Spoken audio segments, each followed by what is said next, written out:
welcome to the third episode of Origin Threadcraft, the podcast. This is a podcast predominantly about knitting, sewing, crochet, all things threadcraft, and also just a little bit about life. It's been a while since I recorded an episode. There's been obviously a lot going on in the world, and a lot going on just in my personal life in general. So I think it's been about a month and a half. There's definitely been a lot of knitting in that time frame, so I do have a lot of new content for you, and I hope that you are settled in for kind of a long one. I'm enjoying a cup of coffee today. It's kind of a gray spring Ohio day here, very, very dim and rainy. What my partner Dave, who's from England, refers to as a home day, a lovely English day. So I'm recording in my kitchen just because we have this patio door here, so I can get a little bit of natural light. So that's kind of the weird setup. I'm sitting on the floor of our kitchen. So yeah, might as well have an afternoon cup of coffee with you guys. I did kind of want to plug the coffee company that I like, because they are local to me, and I always enjoy on these podcasts seeing things from all over the world that are like a little slice of your home. So here in Central Ohio, we have Silverbridge coffee, and this is my all-time favorite flavor from them. It's called the Snow Angel, and it's just their winter flavor, but you can buy it on their website year-round, and it is caramel, vanilla, coconut, and hazelnut flavored. And I don't always love flavored coffee. I think it can be a little over the top, but they do theirs really, really well. It's a very like high quality roasted coffee, and they're a small little family run company down in Gallipolis, which is in Southern Ohio, where I went to college. And when I was in college, I worked at a little farmer's market booth. It wasn't my business, but it was a like organic dog treat company, and I ran his little market booth on Saturdays, and I was always right next to the Silverbridge people, and they would like give me free coffee. So I am very loyal to them, and no matter where I live in the country, I always still order Silverbridge. So if you like coffee and you're a fan, I highly recommend them. This is obviously not sponsored or anything. I just enjoy their coffee, and I thought you might like them. And then my mug is also from a local Ohioan. She goes by Hosh Pots. You can find her on Instagram. She's in the Dayton area, but she's a self-taught pottery artist, and I just love her work. I think she's really, really great. And every time she comes out with a new drop, there's always something fun in it. So I highly recommend, if you, like myself, are a fan of handmade mugs, check out Hosh Pots. This is my St. Patty's Day mug. It's no longer March, but we'll count it. All right, I'll set my coffee down, stop rambling, and let's get into the knitting content. So first things first, I am wearing a finished object. This is a crocheted cowl, and the pattern is the Juniper cowl. It is a pattern by Toni Lipsey of TL Yarn Crafts, another Ohioan. She is a crochet designer right here in Columbus, Ohio, and she just does beautiful work. I am predominantly a knitter. I don't fully identify as a crocheter, even though I have been doing it longer. But Toni's patterns make me want to crochet. Like, they are just the fit, the gauge. It's always like very elevated construction. Crochet is definitely having a moment right now, but I think for a long time it was kind of looked down in the fiber arts as like, oh, it's cutesy and granny squares. And again, granny squares are very on trend right now. I love granny squares. I've always been a fan. But I do think for a long time crochet did not get its due in the fiber community. So it's kind of nice to see like crochet designers kind of get their due worth. And I highly recommend this pattern. I'll take it off so you can see it a little better. It is a kind of gradual increase cowl, so the bottom is significantly wider than the top, but it's a very gradual increase. and it uses mini skeins. So her pattern, I think she recommends like 8 to 10 mini skeins. I actually used 7 just because that's all I had in my mini skein set. And I think it worked out fine. I'm not super like busty and I have a pretty short neck, so I think it worked out totally fine for me. But I did use a mini skein set from McMullen Fiber Co. She is also an Ohioan. She is based down in the Cincinnati area, and she does beautiful hand-dyed yarns. I love her work, and this specific one is from her Jane Austen collection. So each of the colorways is kind of inspired by the cover of a classic Jane Austen novel, a specific like set that she had. Each one of the colors is based off of the cover of that book. I just think it turned out really beautiful and super spring-like. So it's kind of making me happy on these colder, kind of gray spring days that we're having right now. It just adds a little bit of warmth, but also a little bit of brightness, and kind of reminds you of like the wildflowers that are gonna start blooming hopefully soon. And then I'm also wearing my Quinn sweater. I talked at length about this sweater in my first episode, but if you're interested, it is an all over cable knit sweater. You kind of can't tell because my overalls on, but there's moss stitch all over the side, all over cable paneling. It is knit from the bottom up, and it is a pattern by Caitlin Barthold, also known as Originally Lovely. You can buy it as a kit with Lion Brand yarn. I will link that below, but I actually used Knit Pick Swish Worsted, which is just a superwash merino, DK weight, light kind of worsted. And I love this sweater. I wear it all the time with everything, so highly recommend. And I will put my cowl back on because I like it. It makes me happy. Okay. So there's 2 finished objects, and then I have one more finished object. This is my hem blanket. I hope I'm pronouncing that right. I was going to look up exactly how to pronounce it before recording this, and then I made coffee and I forgot. But a really lovely viewer on my last episode wrote a comment and did try to explain how to pronounce it, but I really need to just look it up on Google. But apparently the name of it means home, which I think is just so interesting. And I really do love the way it turned out. You kind of can't see it just because it is kind of a bigger object here, and I do need to weave in the little ends still and block it. But it is all done and soon to go to its new home with my friend who is having a baby this month. So this is for my friend Danny. It is her first child. They don't know if it's going to be a boy or a girl yet. They're waiting to find out the gender.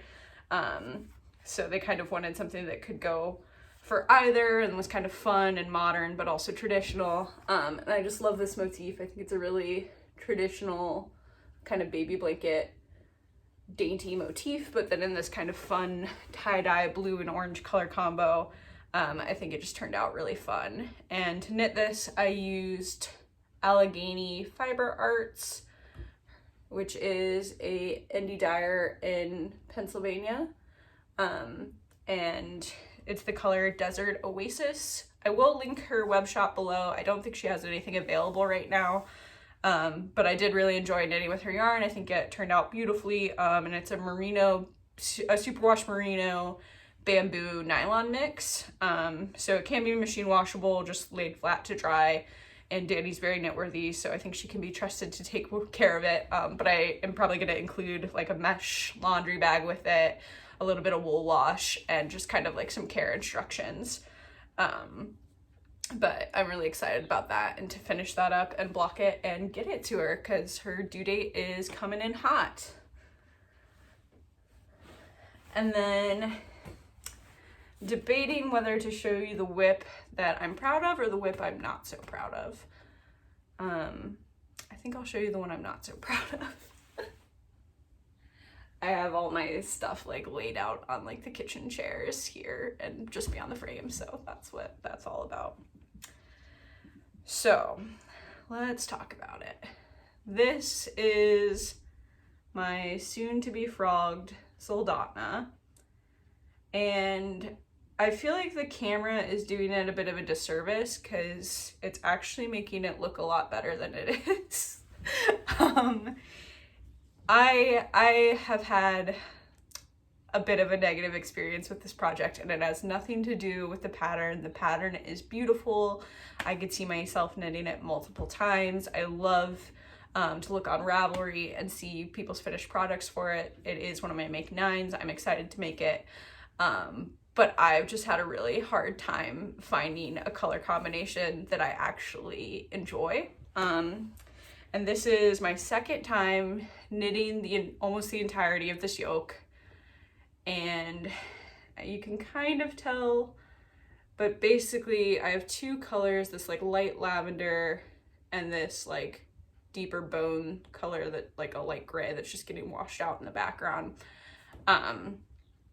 And I just don't think the contrast is heavy enough to really let the pattern shine through. So originally I was using lavender and like a gray, and it was just like totally getting washed out. You couldn't see it at all. And so I swapped in this blue DK. Most of the yarn for Meisel.net is McMullen Fiber Co. as well. I do talk about it extensively in the second episode, but basically I'm just using her DK, and I had 4 colors picked. One is like the salmon pink. The other one is this kind of like sagey green, and then the light lavender, which you can kind of see there. And then I had a like bone gray color, and it was just getting completely washed out. You couldn't see the color work at all. So I ripped back the entirety of the yoke and added in this blue color from Malabrigo, which I do like. I'm just not loving it with the pink. I feel like I'm definitely tearing it down. I'm definitely frogging it. And I think what I'm gonna end up doing is taking the blue out and using it for a future project, and also swapping where the pink and the green are. Because I have a very naturally kind of red pink complexion, and I don't love pink right next to my face, and I could have definitely saved myself a ton of time by just doing a swatch and the color work like the designer suggests, but I didn't do that because I was stubborn and I wanted to cast it on, and I was just flying high after finishing my baby blanket and my Zweig pullover, which went really well. And so I was like, oh, I'm just gonna cast this on, I think it's the right gauge, it'll be fine. And then I just hated my color placement. So this is a lesson in swatching and why it is important to do swatching. And unfortunately, I've been learning that lesson kind of a lot lately, which we'll get into in a second. But I do have some plans for how I'm gonna improve this. I think I'm going to rip it back, restart with this green in the place of the pink. So the bulk of the top half of the yoke will be that green color, which I do like with my complexion. I think that will look nice. And then swap the green for the pink. So the pink will be where the green is now.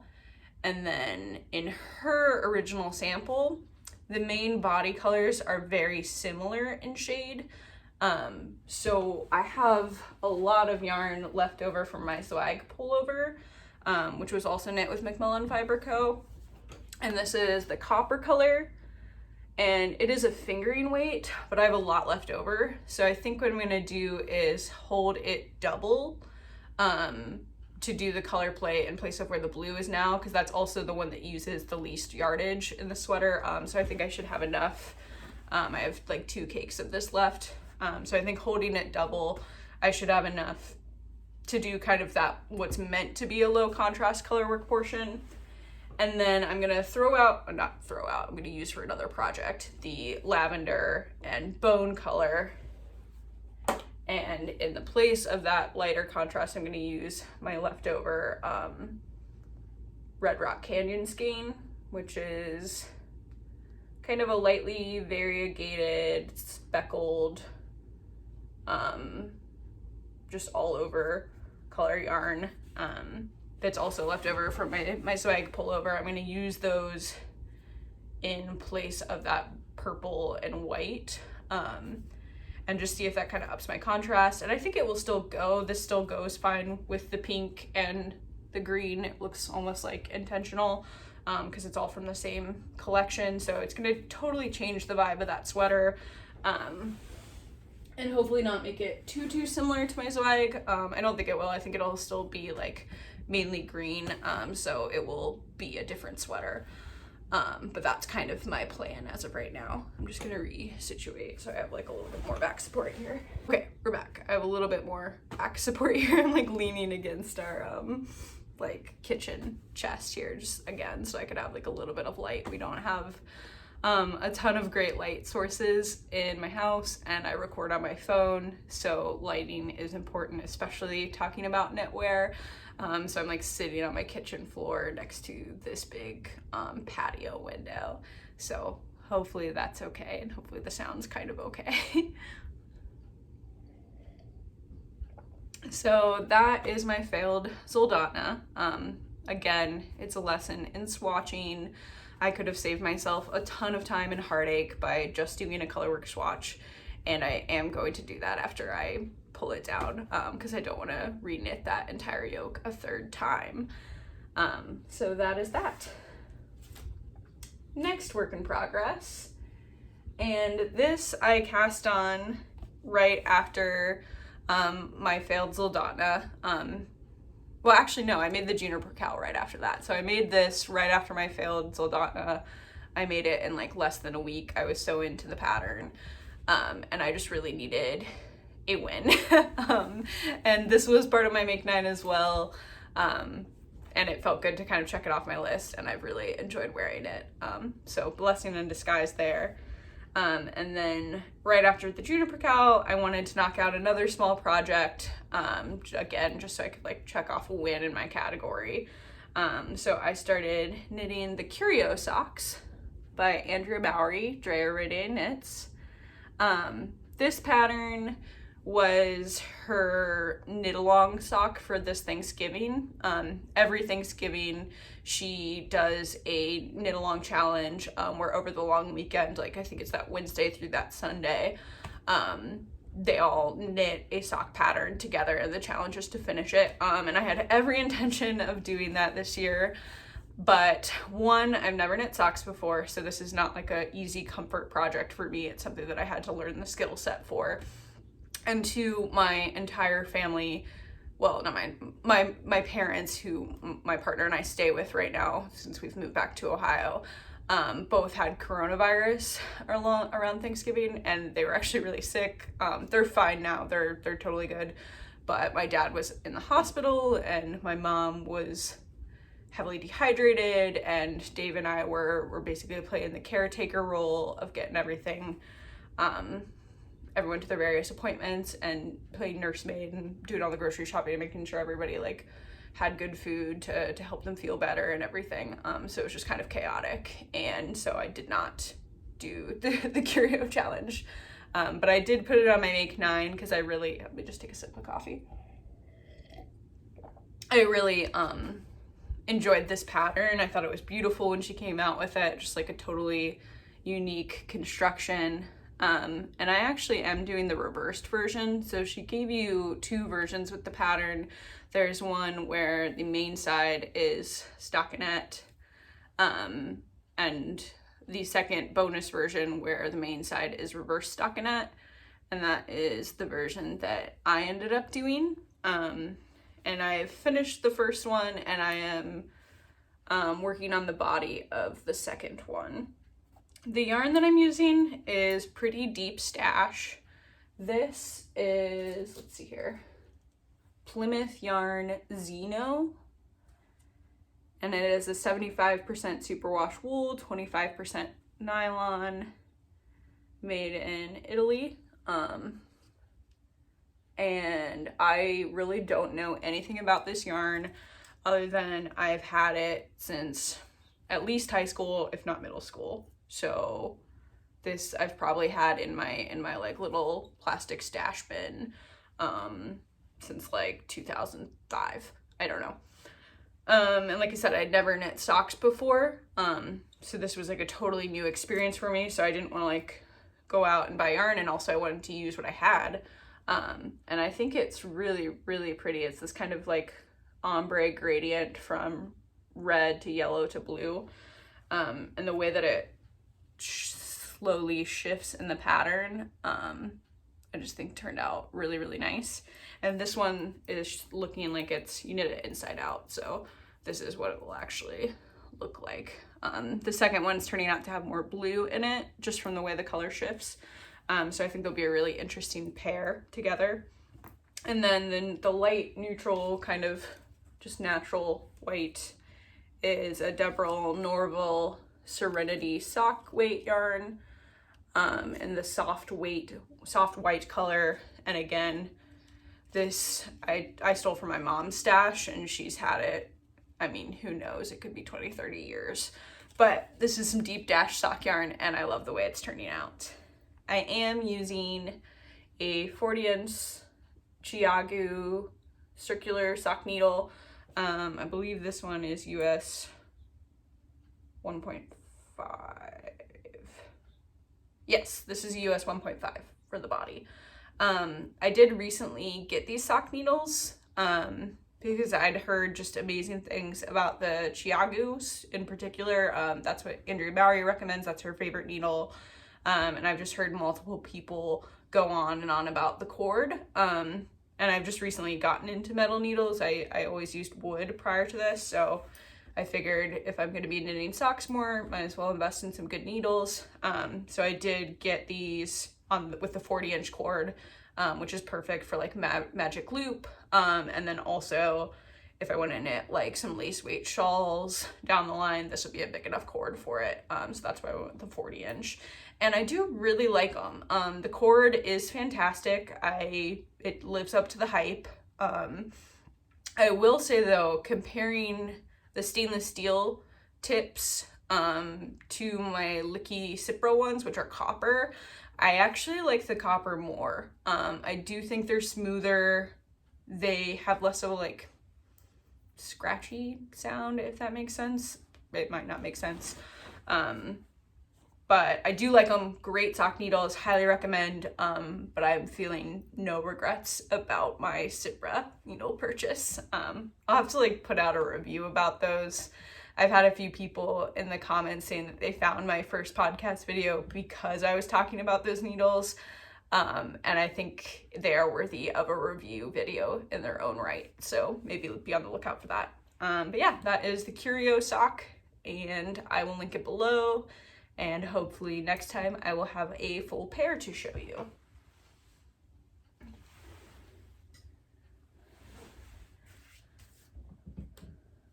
Alrighty, diving right back into the whips. It is early spring here in Ohio, and it's been kind of a cold and wet one so far. We had a very mild winter, not a lot of snow. But it just seems like it's hanging on a lot longer than I'm used to. So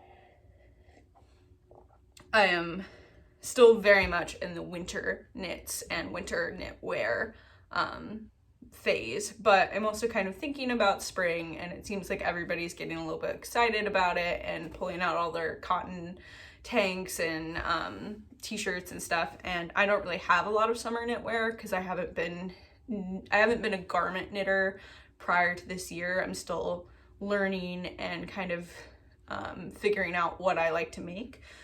So this is a work in progress that's a tank top, and it is knit flat in pieces and then seamed together, so I'll show you the back.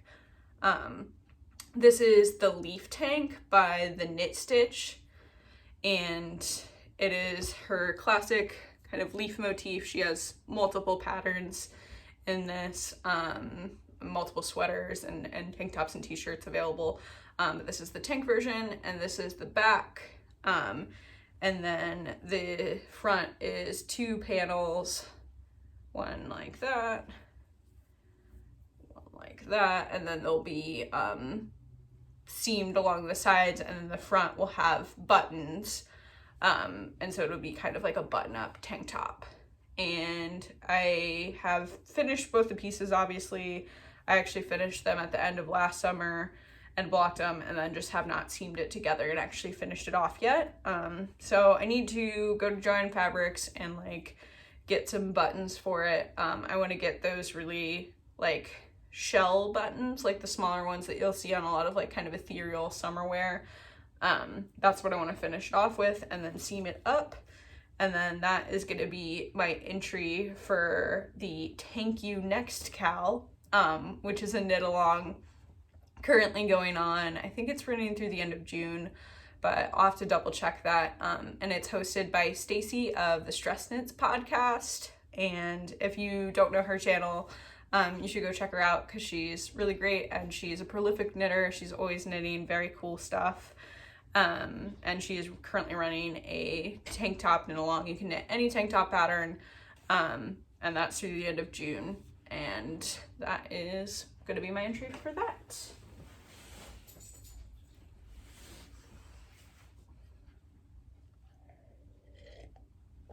Take another sip of my coffee. Alrighty, this is, bear with me while I untangle piles of yarn.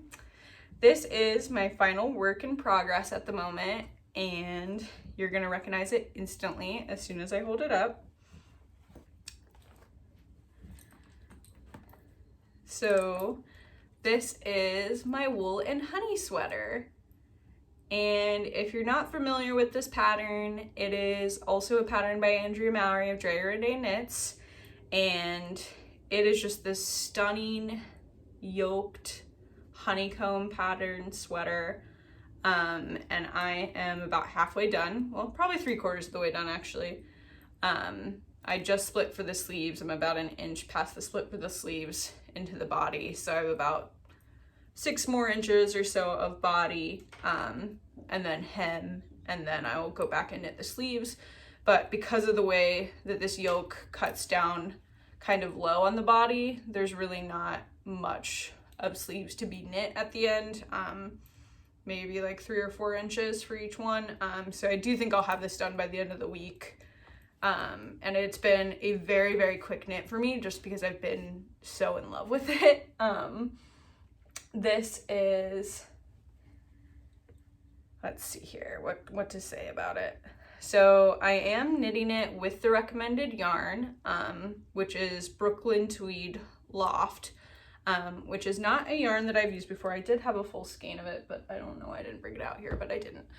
So here it is in the cake. It is a woolen spun American Tarhi, and it is a fully rustic wool, so there's no superwash treatment on this, no chemical treatment on it. It is fully natural fiber, and it is all produced in the USA, which I really respect. I think that is something I'm becoming increasingly passionate about as I get older, like where I source my yarn from and how I can support like local farmers and producers. So I do really appreciate that this is a completely American made yarn. The wool fiber, it's sourced from farms outside of Laramie, Wyoming, and then it is spun up in, I think, North Carolina, and then dyed in another state. And this is all on the yarn label, which I don't have because I didn't bring it out here, but I'll link it below if you're interested in Brooklyn Tweed's story. It is not cheap. It's not the most egregiously expensive yarn, but it was an investment. But I do think it's important that if we want to be able to have locally farmed yarn, we have to support local producers and we have to pay them a fair wage. So I do think it was worth it, and I've been just loving knitting with it so far. I do have some commentary on it. I have seen people say that it breaks easily. I have not had that experience with it. I'm a pretty loose knitter on the whole, especially having just switched to metal needles. So I have not had any issues with it breaking on me. I have had issues with knots in the skein though, which is a big pet peeve of mine, especially, like I said, this is not an inexpensive yarn. It's not like, you know, big box store acrylic. It's 200 yards in a skein, so it's not a very big skein, especially for fingering weight yarn. And I think it's like $16.75 for a 200 yard skein. So to me, it's just egregious that I've had multiple skeins with multiple knots in it. It's not a huge deal because it is a rustic yarn, so I just kind of clip it and then I spit splice it together, like use the friction of the yarn and a little bit of moisture to lock the fibers together, so it's not like I have a ton of ends to weave in. But it has just been annoying when it's like such a low yardage skein. I'm like, guys, you can afford to not have so many knots in your skein. So that would be my one and only pet peeve with it. Other than that, I've really enjoyed, like loved working with it. It's really beautiful, the colors. I wonder if you can kind of see it in the light here. But there's just little flecks of complementary, like yellow and oranges and reds. And so even though it's a tonal yarn, it has a lot of like interest, and just really catches beautifully in the light. And I have loved knitting this sweater. I highly recommend the pattern. It is kind of a weird fit that I know a lot of people have made modifications to. It's like a very oversized kind of dolman sleeve, which I really love, but it's not for everyone. So I know people who have made significant modifications to the fit of it, but the yoke itself is just such a joy to knit. It's made up of all these little traveling stitches, which before I cast it on, when I was just looking at the photo, I was a little bit intimidated by it. But it's actually very intuitive to knit. I personally knit from the visual chart rather than the written instructions. And you just take it row by row and it's just like flown off my needles. I'm knitting the size 2, which is small or whatever. It's the size that Andrea Mowry actually knit her sample in. And I did that intentionally, one, because I did not check my gauge, and I know I should have. We've already talked about it. I'm gonna be doing more gauge swatches, I know. But for this one, the suggested needle size was a US 4. I tend to be a looser knitter, especially on metal needles, so I knew that I was not gonna have to go up a needle size, especially since it's an oversized fit. Like it does have positive ease built into the pattern, and pretty much everybody on Ravelry was like, go down a size. If you're unsure, go down a size. And so I knew that I wasn't gonna have to go up a needle size, and it's already knit on US 4, and I just was not in the mood to knit it on US 3. If that sounds ridiculous, but I already knit the Zweig on a 3. I was not in the mood to knit another like fingering weight sweater on a 3. So I was like, I'm just gonna go with the recommended needle size. I'm gonna do the size 2 that she did, and if it's tight, it's tight. I'll block it out, and if it's loose, awesome, it's supposed to be loose. And it has worked out. My gauge is definitely bigger than it should be. I probably could have used a US 3 or used a wooden needle and it would still fit fine, but I did try it on earlier, and I love the fit. I think it'll be good. It's not going to grow a lot because it is a rustic yarn. It's not superwash, so it's not going to grow aggressively. If anything, it might tighten up a little bit. And I think it'll be a good kind of true to the pattern design fit, and I've loved knitting it.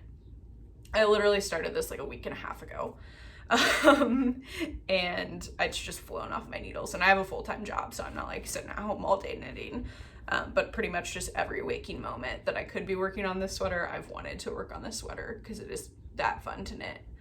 And this is also my entry for the DRK March to May knit along. If you watch her YouTube channel, she's talked about it a little bit, but it is a knit along that she runs every year. And there's 2 threads for it. There's shawls and sweaters. I obviously am doing the sweater one. And you have from March 1st till the end of May to complete your knit. And there's a forum on Ravelry, which I have not been super active in just because I don't really know how forums work on Ravelry. Like, it took me a while to actually find the thread itself. And then once I did find the thread, it's like not super intuitive how to post. And I say that as someone who's like pretty confident with computers. Like, I'm not a tech person, but I'm a millennial. I grew up with technology. I can generally figure out like how to post in a forum, and the Ravelry one is just not super intuitive. So I've posted a little bit. I will post my finished object with hopes of maybe winning a prize, because she does have like very lovely prizes for the knit along. And I'll post on Instagram a couple times, but I'm not up in the forum like every day chatting with people, mainly just because it's kind of a clunky user interface. And not throwing shade at Ravelry, I think we do that enough. It's a useful tool for knitters, but I think we all know it's not the best web coding. Which is fine. It is what it is, but that's just my take on that. But I do highly recommend the wool&honey sweater. I've enjoyed knitting every single bit of it, and I just feel like I was trying to explain this to Dave the other day, and I feel like words kind of fail me on it, but I just feel this immense sort of gratitude when I'm working on it. Like, I can't believe that I get to like exist in this time and like knit this sweater with this yarn, and it just, I don't know, it feels really, really nice to work on, which is exactly how we want our knitting time to feel like. So that has been nice. I did get, well, I'm not gonna pull it down because it's sitting in a little like pile of precarious works in progresses right now, and I'll have to untangle it from the others. But I did get the yarn from actual wool&honey, which is a yarn shop up in northern Michigan. And if you follow them on Instagram, a few months ago, they did a $25 gift card for everybody. So you just had to log on to their website and like actually check out with it in your cart, but then you would have a $25 gift card that you could use anytime in 2022, just as a like thank you to their customers for helping them like keep them open in dark times. So that was so nice, and it literally crashed their website for like a full week. Like it was supposed to just be for the duration of the weekend that they were doing the gift card, and it just totally shattered their website. So they ended up extending it for a week, and I just kept trying, and then like one like random Tuesday morning or whatever, it actually let me check out through with it. So that was really, really nice, and I was able to support their yarn shop and get the correct yarn for the project, and from the actual yarn shop that it is named for. So that felt really nice. And they also sent like a little golden honeycomb stitch marker, which is what I was going to show you, but it's like way clogged up over there. But I thought that was really sweet. So I'm like working on my wool&honey sweater with my yarn from wool&honey with my little honeycomb stitch marker. And it's just been really enjoyable. And I highly recommend their shop. They have a lovely website when it is not being crashed by people all over the world trying to get a free $25 gift card. So highly recommend. All right, that is pretty much it for works in progress and finished objects. If you've made it this far through my ramblings, thank you so much for being here. I've just gotten so many sweet comments on my first two videos about people getting excited about knitting and just recommendations for new projects and new yarns. And it's been so fun, so thank you so much. And I hope you found something that inspired you, or a yarn dyer that you want to check out, or a pattern you want to try. I love watching a knitting podcast, so it's been fun to kind of like delve into being a bigger part of this community. So thank you for being here. I am going to go into some stash acquisitions, so if that's not your thing, I will see you next time, and thank you for stopping by. And then I'm going to take my cowl off just because it's getting a little warm. I'm like right next to the heating vent over here, and I have a lot of wool on, so we're just going to get a little breathable here. Okay, take a sip of my coffee and we will get into it. Okay, let's get into stash acquisitions. The first thing is super simple, and I have heard a lot of people talking about these lately, but I'm just gonna throw it out there. It is the knitting Barber cord, and it is probably the simplest invention that we didn't know we needed, but has made a huge difference in all of our lives.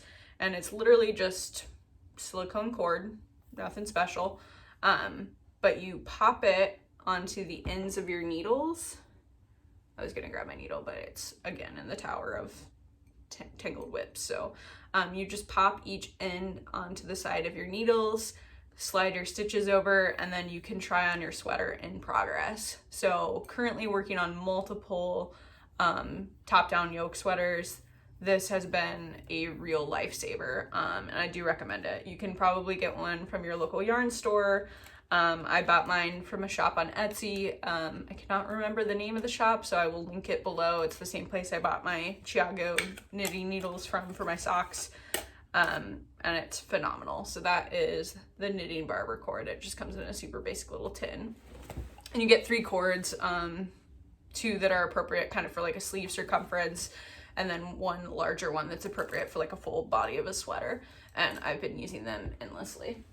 So that's the knitting Barber cords. And then from the same shop, I bought what is not going to be new to anyone but me, but these are knit blockers.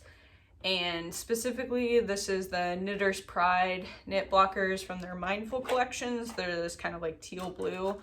But what they are is like a comb, and each individual pin is basically the equivalent of a T-pin. So when you're blocking, instead of going through with individual little T-pins to block out like a huge rectangle, like a baby blanket, you can just slide these little blockers in, and blocking takes like 5 minutes, and it's amazing. And I don't know why I waited so long. So I bought those from the same Etsy shop, which I'll link below.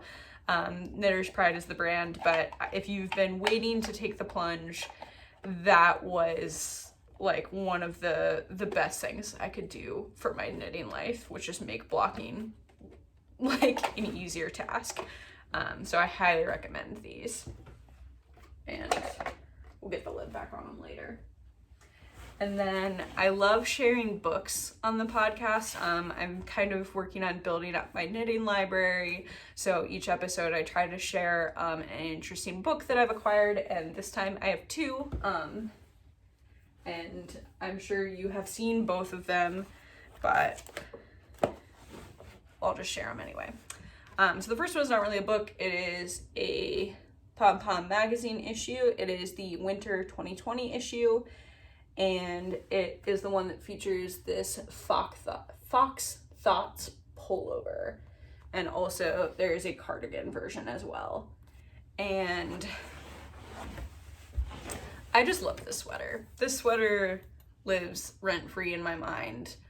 I think it is a beautiful piece of artistry. I think the color work, the way that they designed the color blending on the yoke, it's just stunning, and I can't wait to knit it someday. It's definitely on a future Make 9. It will not be cast on this year, but hopefully in the future. And I know that the yarn, which is from La Bien-Aimée, has been sold out for a long time. Hopefully by the time I get around to casting this on, kits will exist again. If not, I will get into designing my own color combinations for it, which is super ambitious because I think it takes like 18 colors in that yoke alone. But I just think it's a beautiful sweater. And if you follow Philena Knits, Felicia's her name, she has a podcast called Philena Knits, and she just finished this sweater recently, and she did a lot of like beautiful modifications to it, kind of changed the fit up to be a little bit more feminine. She split for the sleeves much sooner than is called for on that fit. So it just fits like someone with a shorter torso like myself really, really well. And I was really inspired by her finished version, to kind of acquire this before it was like no longer able to be found. So it is out of print. It's out of print on their website as well. You might be able to still find a copy in your local yarn shop, but I found mine on eBay from a seller in the UK, and I was able to get it basically at the original cost, which is great considering it is out of print, and I highly recommend.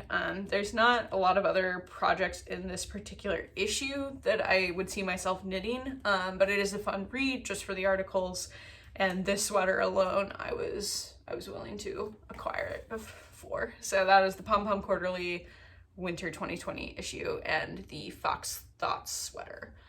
And then my second acquisition, which is also from Pom Pom Press, is the Shetland Trader book 3. And this is a book by Gudrun Johnson, and it is a series that she's doing revisiting her mother's vintage knitting patterns, and I cannot recommend this book enough. I was able to find a copy at my local yarn shop, which is 614 Knit Studio in Columbus, Ohio, and every single pattern in this book I can see myself knitting at some point. I originally bought it because the cover sweater is just phenomenal. And I've seen multiple podcasters talking about how this is on their to be made plan, and I 100% agree. But it's just like, look at this apron. Like, are you kidding me? It's beautiful. Like, every single pattern. There's this dress. I don't want to give too much away, but every single pattern in this book I can see myself knitting at some point, and they're just like timeless. Like the motifs, the silhouettes, like there's that like apron dress again, and I'm just obsessed. It's just great. I highly recommend. So that is the Shetland Trader Book 3 by Gundren Johnson. It is also out of print, but there's some local yarn shops that still have copies. Mine had exactly one left, so I snagged it. It is still available on Amazon. I think it was back ordered on Thrift Books, but if I can find a copy, I'll try to link it below. And I highly recommend. It's fantastic. So those are my 2 books. And then I wanted to give a shout out to Tuft Woollens. If you have not heard of her, she does like sustainable wool washes and this kind of like lanolin enriched hand balm. And I'd actually heard of her from other podcasters. I think Filena Knits was mentioning that she was using the Tuft Woollens, and I think I saw them on like Tolt Yarn and Wool's Instagram. So either way, people non-local to me were talking about this Tuft Woolen stuff, and I went into my local yarn shop, 614 Knits, and she had it, and I was like, oh, cool. And I was there with my mom because it was her birthday, and I'd gotten her a gift certificate, so we were there shopping, and we saw the Tuft Woollens. I was like, oh, I've heard about this. It's like plastic-free wool wash. I'm interested in it. And then on the back, I noticed that it's made in Ohio. I had no idea that she lives in Southern Ohio, like over by Shawnee, and her stuff is beautiful. And I had no idea that she was local to me. So I highly recommend, and I have not used the wool wash yet. This is the pumpkin spice latte flavored because I am the most basic of all the witches, and I'm really excited to use it. It smells amazing. It's plastic-free wool wash. It's supposed to last a long time, which is nice too, because like a little goes a long way. And it stores really well because you just wrap it back up in its little like butcher block paper. So I'm really excited to try that out. And then the Lanolin Enriched Hand and Body Balm. I know where I saw this. I saw this on Woolfolk Knits podcast, so I'll link her below. But it's fantastic. I love it. It's like, I have really dry hands, like kind of chronically. My day job's in outdoor retail. And like half the week I'm a cashier handling receipt paper, which is horrible for your body. And the other half of the week I'm a bike technician, so like hands constantly in grease pots and touching metal tools, and just my hands are always a mess. So this is great. It's like a little deodorant container, and you just like, I also tend to hate lotion because I feel like it makes the bottom of my palms too moist and the top's not moist enough. So this, you can really like localize where you put it. And because it has the lanolin in it, it's really good for your wool. So you can immediately like put it on your hands and then just like get started knitting, and it's actively good for your knitwear. So I've really been enjoying those. Highly recommend. She does have an online shop, so I will link it below, and that's Tuft Woollens. And this is the Mossy Woods flavor, and I love it. It smells fantastic. So highly recommend. And then my final stash acquisition, which is actually yarn, is this skein of, what is she calling this? I think it's called Entropy DK. I might have made that up. But this is from Feederbrook Farm, and it is a heavy DK, kind of lighter worsted woolen spun yarn. 100% blue face Leicester wool, American made, hand spun, hand dyed. And I don't think she makes this exact one anymore. She does make DK, but I don't think she makes it in a woolen spun version. And my local yarn store, 614 Knit Studio, carries it. And she said she bought everything that she had left. And she has a lot of different skeins. She had a few that were in this kind of same color palette.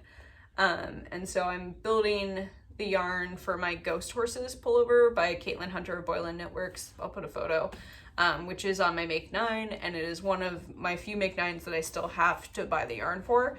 And it's kind of an investment. It's definitely not cheap. I think it was probably almost $30 for the skein. It's 260 yards, so it is still more affordable than Spin Cycle, which is the yarn that's called for in that pattern.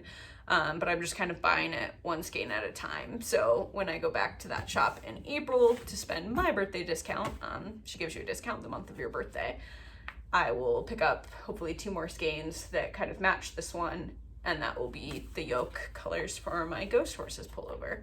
And I just love this specific one. She had a few that day that will go with it, that will hopefully be there when I go back, but if not, I was like, I will not be sad to have this specific skein, because I just love, it's getting kind of blown out, but I love the colors in it, and it's just really, really beautiful yarn. So highly recommend. I'll link Andrea's studio below. She doesn't have a huge web presence. I think she will ship if you like call and request. But if you're ever in the Columbus, Ohio area, I highly recommend checking out her yarn store. It's a wonderful spot. So I will again link that below. And that is everything for this month. It's been kind of a longer episode, so if you're still here, thank you so much. I will hopefully be back sooner rather than later with a finished wool and honey and a finished pair of socks, and who knows what I will have casted on in the meantime. So thanks so much for hanging out with me today, and I will see you next time.